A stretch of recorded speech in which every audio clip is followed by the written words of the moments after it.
Nagkapili na baka kung kinsa sa among duwa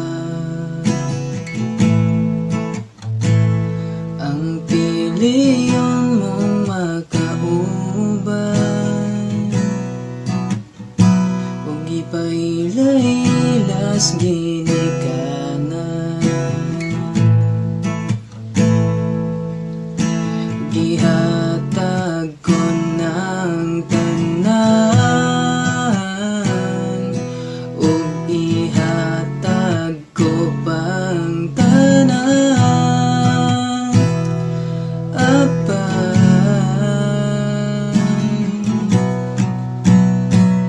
kung siya man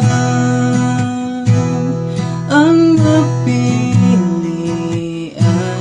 wako'y mahimo ana, pero sakit lang jud kaayo kung siya man ang maswertehan. Mo palayo na ko ninyo ug ihilang na lang sa tago.